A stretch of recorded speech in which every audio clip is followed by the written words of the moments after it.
कविता अपने माता पिता की बहुत लाडली थी। 3 बड़े भाइयों की बहन थी। कोई भी चीज़ मांगने पर उसी वक्त सामने हाजिर हो जाती।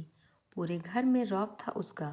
पूरे परिवार और नौकरों पर राजकुमारी की तरह हुक्म चलाती थी कविता। स्कूल में भी पूरा रौब था उसका। बड़े घर की लाडली जो थी वह।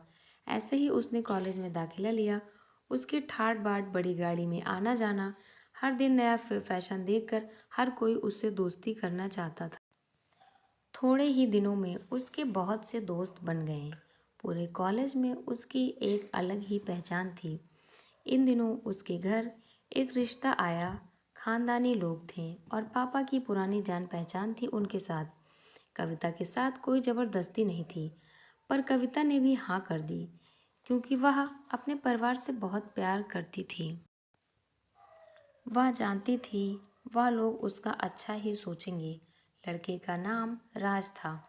राज काफ़ी पढ़ा लिखा और समझदार लड़का था। ससुराल वाले भी बहुत अच्छे थे। ससुराल में कविता की जगह वैसी ही थी जैसे कि मायके में।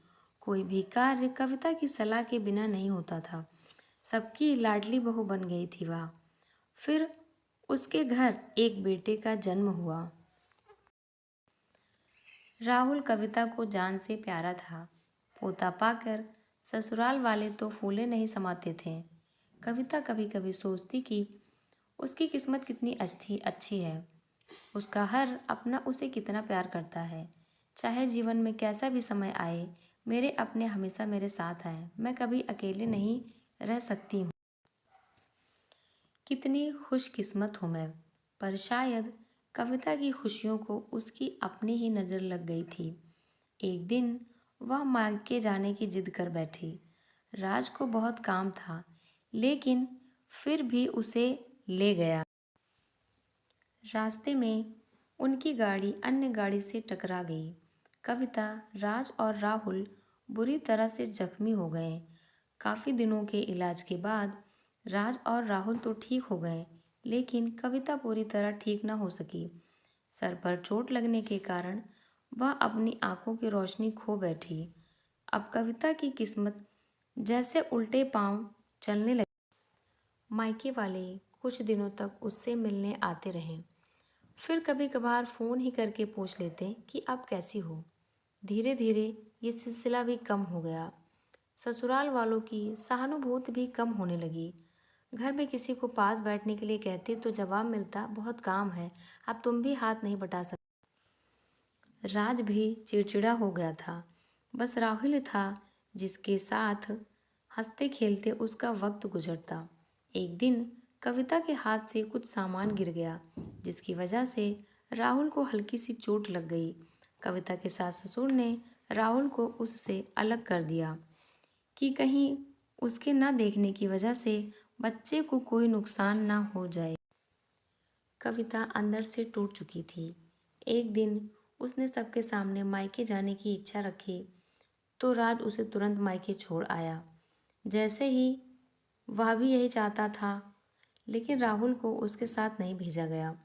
कविता कभी राहुल से दूर नहीं रही थी, पर अपनी कमी के कारण उसने ज़्यादा बहस नहीं की।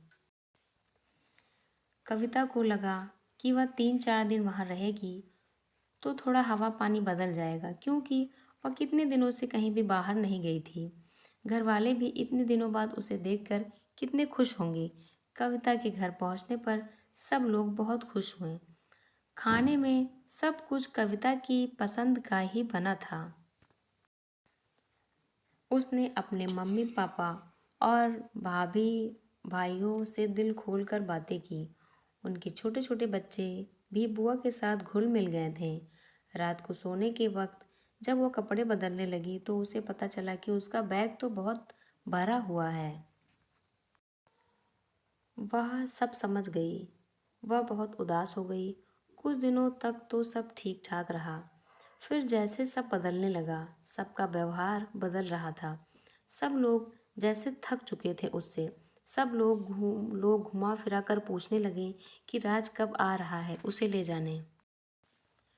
वह बहाना बना देती, जबकि वह जानती थी कि उस घर में अब उसके लिए कोई जगह नहीं है। कविता से चलते वक्त कुछ न कुछ नुकसान हो जाता। थोड़ी बहुत टोका टोकी उसे सुनाई देती, वह टाल देती। एक दिन उसके हाथ से लगकर एक कीमती फूलदान टूट गया। छोटी भाभी ने बहुत हंगामा मचाया। कविता के माता पिता रोज रोज के झमेलों से तंग आ गए थे। उन्होंने राज को खुद से फ़ोन कर दिया। राज कविता को अपने घर ले गया। कविता को अपने परिवार वालों से ये उम्मीद ना थी। जिस कविता के कहे बिना घर में एक पत्ता भी नहीं हिलता था, उस घर के लिए अब वह बोझ बन चुकी थी। राज के साथ ससुराल आते वक्त वह बहुत खुश थी, क्योंकि वह अपने घर जा रही थी, अपने जिगर के टुकड़े राहुल के पास। परंतु यह खुशी भी कुछ पल की ही थी। सारा बंदोबस्त पहले ही किया हुआ था। कविता को सीधे ऊपर वाले कमरे में पहुंचा दिया गया। राहुल से दूर रखने की सख्त चेतावनी।